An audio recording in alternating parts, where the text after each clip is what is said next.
بین السلۃ والذلہ وہیہات من الذلہ، کہا کہ تمہارے رہنما، تمہارا سربراہ جس کے وجود سے تمام قسم کی برائیاں سرزد ہو رہی ہیں، جو تمام قسم کی اسلام کی مخالفتیں کر رہا ہے، اس نے مجھ سے کہا ہے کہ تمہارے پاس دو راستے ہیں، یا تو قتل ہو جانے کا راستہ ہے یعنی ذلت کا راستہ ہے، یا میری یعنی اس کی بیعت کر کر ذلت قبول کرنے کا راستہ ہے۔ میں اگر یزید کی بیعت نہیں کرتا ہوں تو مجھے اپنے جوان بیٹے کا لاشا اٹھانا پڑے گا، یقیناً اسی میدان کے اندر مجھے اپنے رفقا کے لاشے اٹھانے پڑیں گے، اپنا ششماہ شیرخوار اس راہ میں دینا پڑے گا۔ اگر میں بیعت نہیں کرتا ہوں تو مجھے اپنا سر کٹوانا پڑے گا، میرے حرم کو قیدی ہو کے جانا پڑے گا، لیکن مجھ حسین کو اس تمام مشکلات کے باوجود بھی ذلت کسی صورت قبول نہیں ہے۔ سبحان اللہ، میں قتل ہو جاؤں گا، اپنا گھر دے دوں گا، اپنا گھر بار لٹا دوں گا، اپنے حرم کو قیدی کروا دوں گا، لیکن کبھی بھی بد کرداری پر سودا بازی نہیں کروں گا، کبھی بھی کردار کا سودا نہیں کروں گا، کبھی بھی یزید جیسے کی بیعت نہیں کروں گا۔ تو یہاں سے واضح ہوتا ہے کہ حسین ابن علی کا قیام کوئی حادثاتی قیام نہیں تھا، اچانک رونما نہیں ہو گیا، بلکہ اس کے پیچھے پورا لائے عمل تھا، اور جانتے تھے کہ خاندان قربان کرنا ہوگا، گھر کی خواتین کو ساتھ لے کر جا رہے ہیں، شیرخوار بچے کو، جیسے کہ آپ نے کہا کہ بچوں کو بھی ساتھ لیے جا رہے ہیں، لیکن ساتھ ساتھ یہ بھی بتا رہے ہیں کہ ہم جنگ کے لیے نہیں آئے، اگر آپ کو ہمارا آنا پسند نہیں تو چلو ہم لوٹ جاتے ہیں، ہم کسی اور جگہ قیام کر لیتے ہیں۔ لیکن وہاں تو دیکھتے ہیں کہ غازریہ یا شفیہ کے نام پہ، جیسے آپ نے ہور کا ذکر کیا کہ ہور کے لشکر کے سامنے بھی امام یہ کہتے ہیں کہ ہم غازریہ کی بستی میں چلے جاتے ہیں، شفیہ کی بستی میں چلے جاتے ہیں، اگر آپ کو یہاں قیام کرنا برا لگ رہا ہے، لیکن وہاں تو وہ کسی اور ہی طرف لے کے جا رہے ہیں۔ دوسرا یہ کہ ایک اور بات کی طرف ہمیں متوجہ ہونا ضروری ہے، امام مظلوم کربلا جہاں بھی جاتے یزید کے خلاف امام نے خاموشی اختیار نہیں کی، بے شک بے شک، اس بات کو امام واضح کر رہے تھے،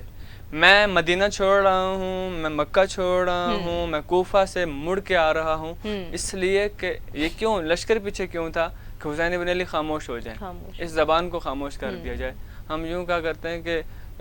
وہ خون جسے تم نے مقتل میں چھپانا چاہا آج کوچہ و بازار میں آ نکلا ہے، تو یہ ایسا ہدف تھا امام مظلوم کربلا کا،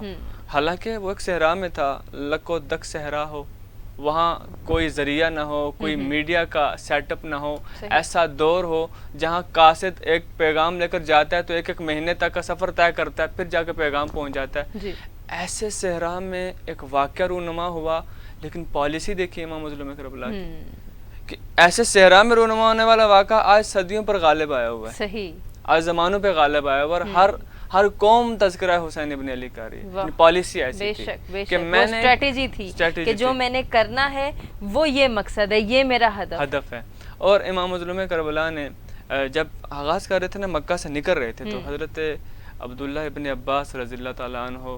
اور حضرت عبداللہ ابن عمر رضی اللہ تعالیٰ عنہ، یہ دو شخصیات امام سے ملے جو کہ یہ بڑے قریبی تھے امام کے، اور امام کے ساتھ انہوں نے بچپن گزارا تھا، تو امام سے کہا کہ ابن رسول اللہ، چونکہ آپ فیصلہ کر چکے اور فرزند رسول جو فیصلہ کر رہے ہیں اس سے کبھی بھی پیچھے نہیں مڑیں گے، ہم دیکھ رہے ہیں، ہم نے رسول کی معیت میں دیکھا، ہم آپ کو دیکھ رہے ہیں، آپ کبھی پیچھے نہیں ہٹیں گے، لیکن ہماری ایک رائے ہے، اس رائے وہ رائے سننے والی تھی، کہا ابن رسول اللہ ہماری ایک رائے ہے، آپ ایسے کریں،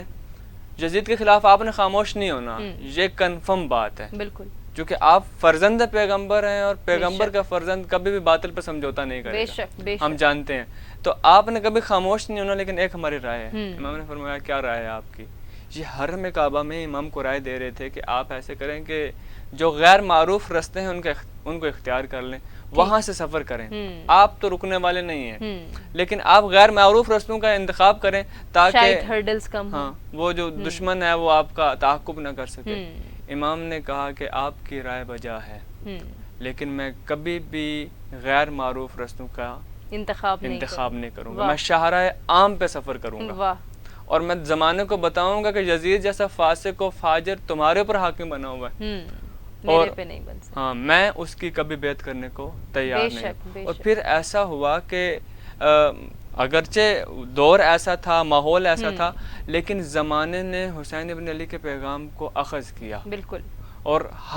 ہر دور بڑھتا ہوا زمانہ حسین کے پیغام کو اوپر لے کے جا رہا تھا۔ آج یزید بے نقاب ہو چکا ہوا، یزیدیت بے نقاب ہو چکی ہے۔ آج ایک